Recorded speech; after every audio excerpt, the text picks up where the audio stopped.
Se no passado domingo nós falamos sobre vitória nas provações da vida, nas aflições, hoje queremos falar também de vitória, mas uma metáfora com uma redundância. O tema hoje é vitória em perder. Como é que alguém pode ser vencedor perdendo? Talvez o tema mais adequado para os nossos dias é vitória em ganhar e não em perder. Mas é precisamente isso que a palavra do Senhor nos ensina e acabamos de ler no início deste culto, pois quem quiser salvar a sua vida, perdê-la-á. Mas quem perder a sua vida por minha causa e pelo Evangelho, esse a salvará.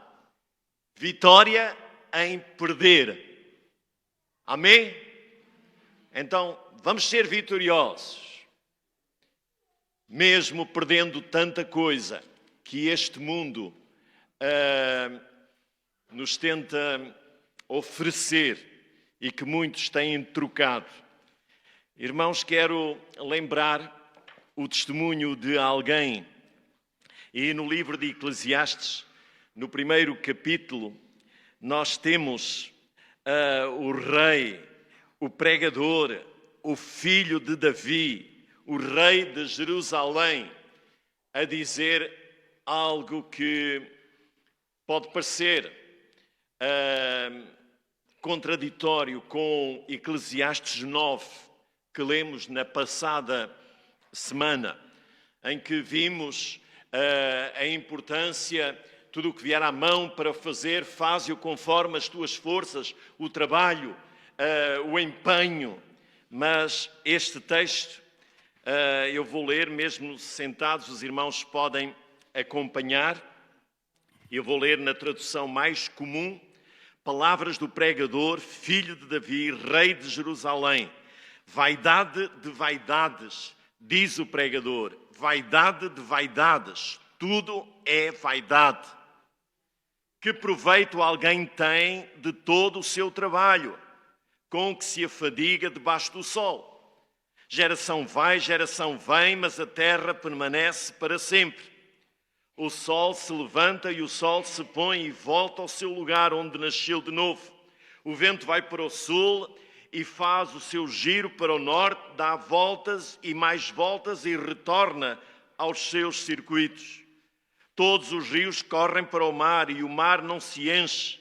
Ao lugar para onde correm os rios, para lá eles voltam a correr. Todas as coisas são canseiras tais que ninguém as pode exprimir. Os olhos não se fartam de ver, nem os ouvidos se enchem de ouvir. O que foi, o que é e o que há de ser, o que fez, isto se tornará a fazer. Não há nada de novo debaixo do sol. Será que existe alguma coisa de que se possa dizer, veja, isto é novo? Não, já existiu em tempos passados, muito antes de nós. Já não há lembrança das coisas que se foram e das coisas que ainda virão. Também não haverá memória entre os que hão de vir depois delas. Salomão tem aqui palavras que traduzem a experiência de alguém bem-sucedido. Para que serve a minha vida? Qual é o valor de tudo aquilo que eu faço, de tudo aquilo que eu vejo, de tudo aquilo que eu penso, daquilo que eu sinto? Salomão era um homem brilhante. Ele tinha uma boa reputação. Ele tinha uma refinada inteligência. Era capaz de usar muito bem tudo o que sabia, tudo o que tinha aprendido. Era sábio.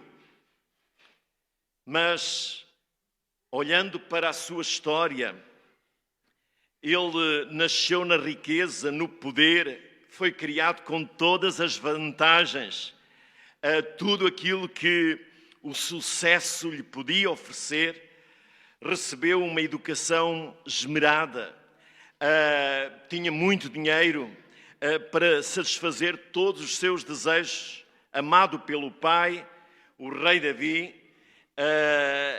À medida que Salomão, seguia os passos do seu pai, os seus sucessos eram contínuos, os seus empreendimentos ultrapassavam até o sucesso, a fama do seu pai. Porém, chegou um momento em que ele escorregou, em que ele caiu em pecado, envolveu-se com uma mulher, com outra e depois outra, depois com muitas. Por isso ele diz: ama a mulher da tua juventude, aquela que tomou o teu coração.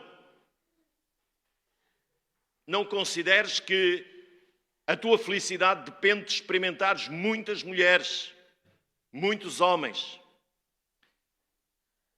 Envolveu-se desta forma, abandonou os princípios que ele definiu, que ele assumiu serem dele, afastou-se de Deus e dos princípios que lhe foram ensinados na infância, e então ele perdeu o seu caminho.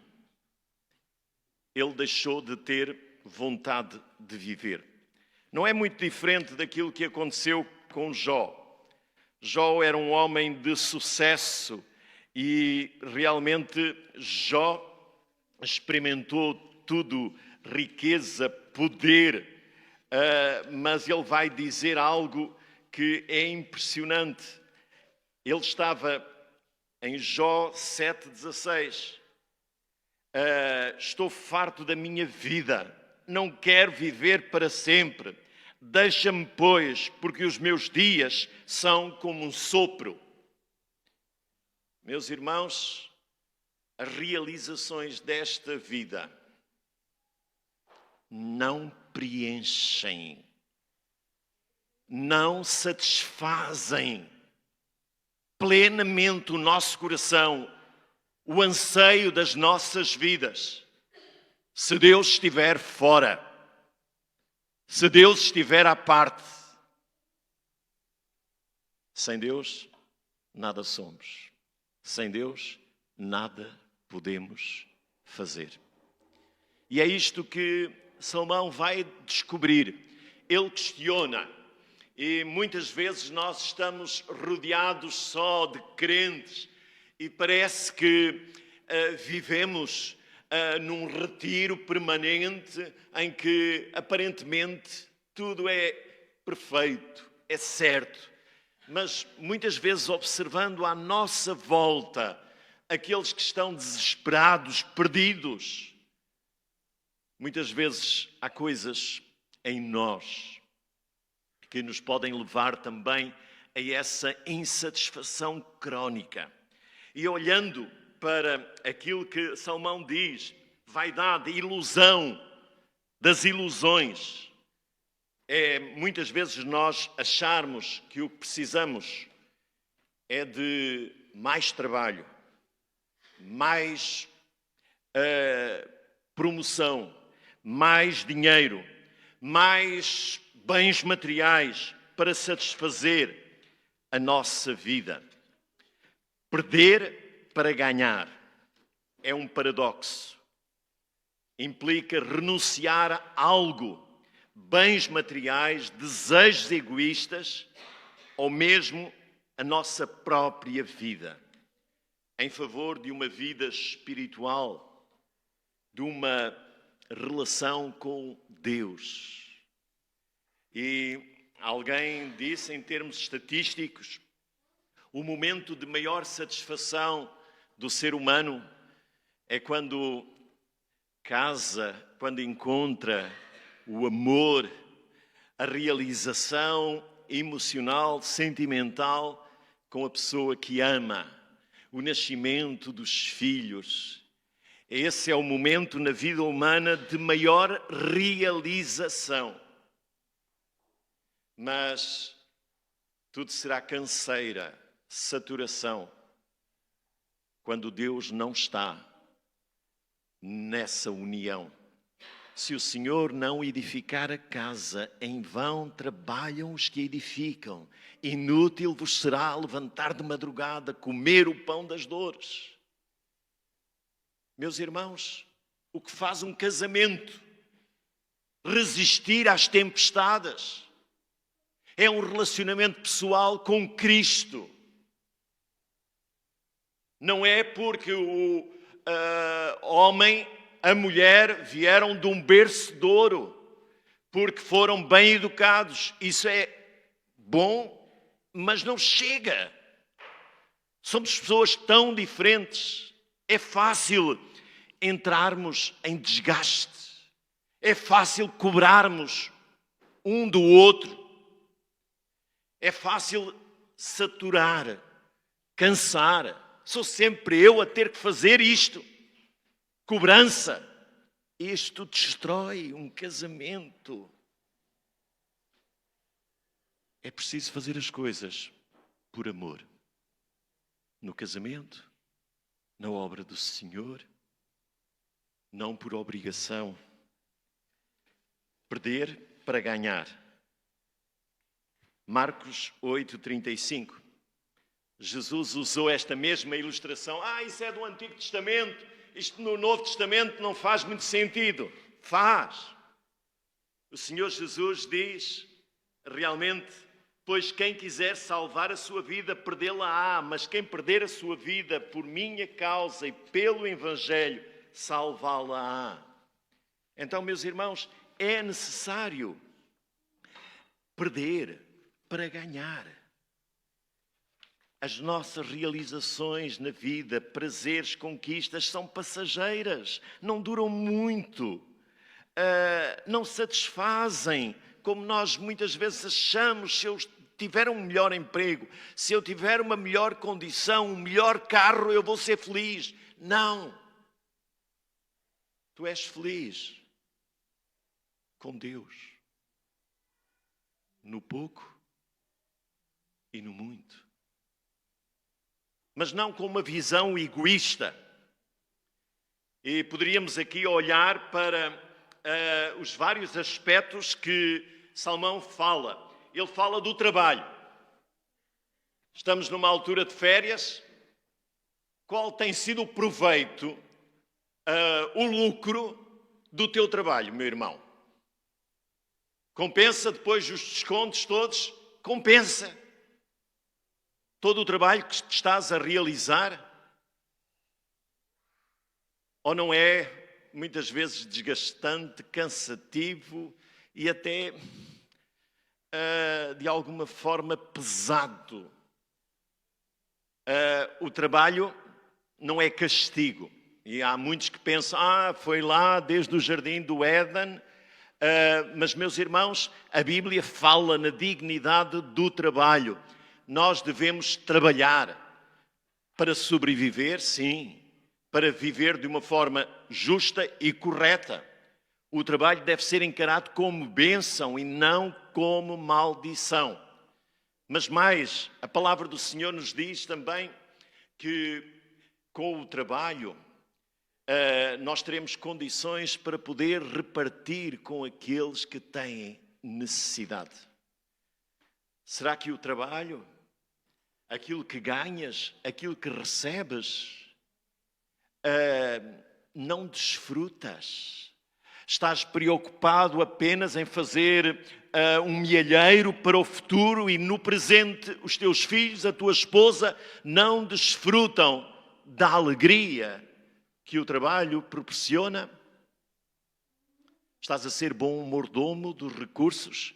Estás a repartir com aqueles que têm necessidades?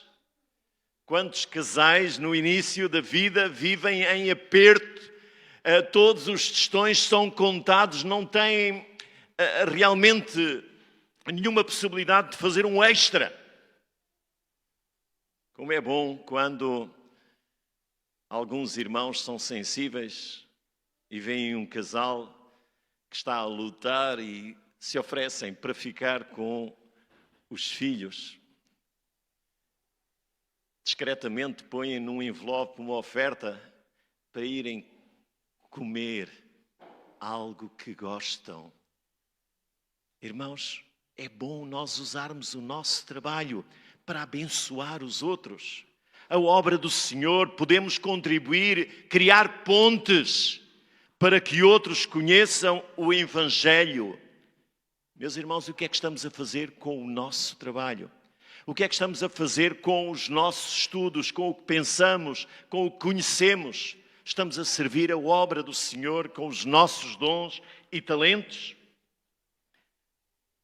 Salomão, durante a sua vida, acumulou riquezas, construiu palácios, adquiriu sabedoria, desfrutou de imensos prazeres, mas a sua avaliação no fim é ilusão, vaidade.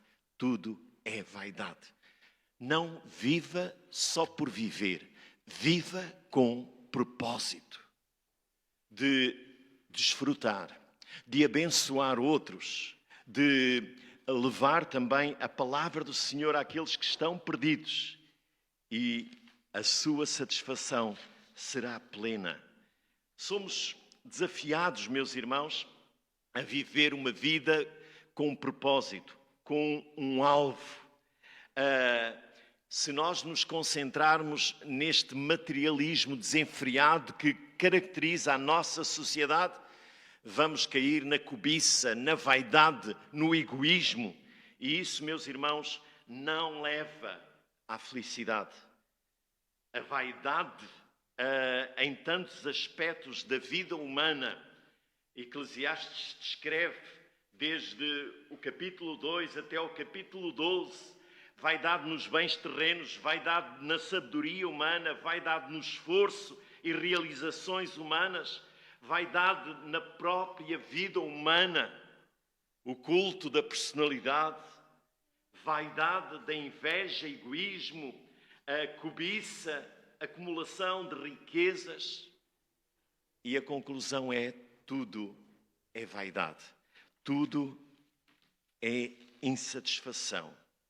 Devemos, meus irmãos, buscar o Senhor, porque o Senhor é eterno. O Senhor traz bênção às nossas vidas de verdade. Diz a palavra do Senhor que nascemos sem nada. E um dia vamos morrer e nada poderemos levar. Como é que é a vida de muitos? Vivem com algo emprestado, que não é deles. Dependem dos outros.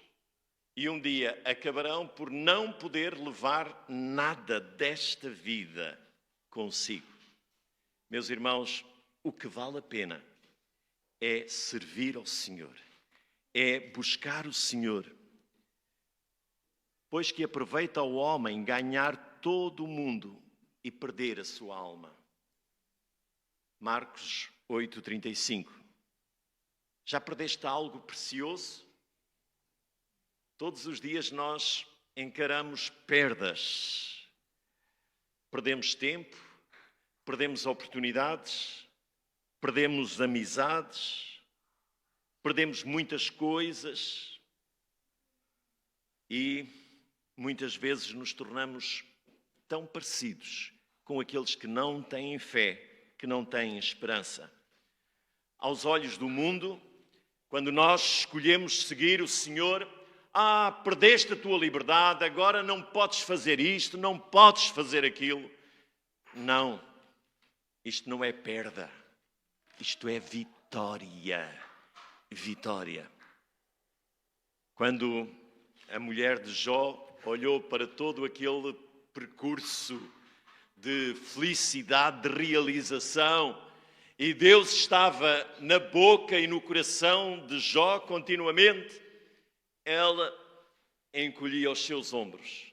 Mas quando Jó perdeu a saúde, tantos bens, aquela mulher disse para Jó: ainda temes a Deus? nega a Deus e morre. Nós temos muitos falsos profetas a tentarem diminuir o impacto e o valor do nosso Deus nas nossas vidas.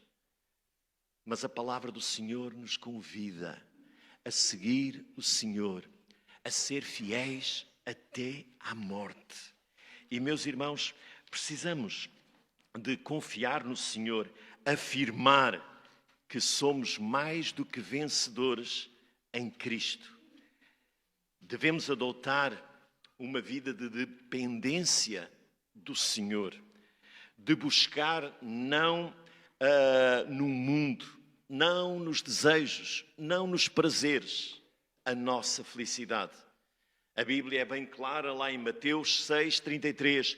Buscai primeiro o reino de Deus e a sua justiça, e todas as demais coisas vos serão acrescentadas. Salomão não está no capítulo 1 a dizer agora vamos deixar de trabalhar, vamos deixar o nosso emprego, vamos parar, viver uma vida ascética só de oração e de meditação. Não, não é isso. Mas não fazer do nosso trabalho o nosso ídolo. Não fazer da nossa casa o nosso templo sagrado. Mas servir com amor. Servir como a palavra do Senhor nos ensina. A amar, a perdoar, a abençoar. Não só aqueles que estão na nossa família, mas também aqueles que o Senhor nos proporcionar conviver. Por isso, meus irmãos, somos desafiados a vidas comprometidas com o Senhor, com a sua palavra, e não a focarmos os nossos olhos, o nosso coração em tudo o que é fútil, passageiro, que não dura para a eternidade. Cantamos, canta minha alma, canta ao Senhor. Precisamos de não ser superficiais. Precisamos de ser pessoas, homens e mulheres, jovens e crianças, convictos do amor de Deus. Viver a palavra do Senhor cada dia. Buscar o Senhor de todo o nosso coração. Impactar a sociedade com o Evangelho de Cristo. Ser sal da terra e luz do mundo, onde o Senhor nos coloca. Essa é a grande diferença. Nós podemos ver o Senhor abençoar as nossas vidas, mesmo em momentos difíceis, porque o Senhor nos promete: não te deixarei, nem te desampararei. O Senhor está conosco. Ele cuida de nós com esta bondade eterna, duradoura, e não de apenas de algum tempo. Por isso, meus irmãos, que o Senhor seja honrado nos nossos casamentos, nas nossas famílias, no nosso trabalho. Sejamos bênção. Não olhemos para as coisas como nossas, como resultado do nosso esforço, mas da bênção do Senhor. O Senhor está conosco. Louvemos ao Senhor cada dia, cada momento das nossas vidas. Oremos. Senhor, te agradecemos a tua palavra e ajuda-nos a reconhecer que há um preço a pagar para vivermos, Senhor, segundo a tua vontade. Retira-se, Senhor, dos nossos corações vaidade, cobiça, inveja, atitudes, Senhor, que podem ferir, magoar o teu coração em primeiro lugar, mas que também trazem, Senhor, às nossas vidas insatisfação, descontentamento. Senhor, que tu nos abençoes, que tu nos protejas. Abençoa as nossas famílias que amamos, que possam ser os nossos aliados e não os nossos inimigos, Senhor. que Tu tragas a paz para as nossas vidas, para a Tua Igreja, para o Teu povo. Que a graça do nosso bom Deus e Pai, o amor de Jesus Cristo e a comunhão do Espírito Santo fique com cada um de nós, agora e para sempre.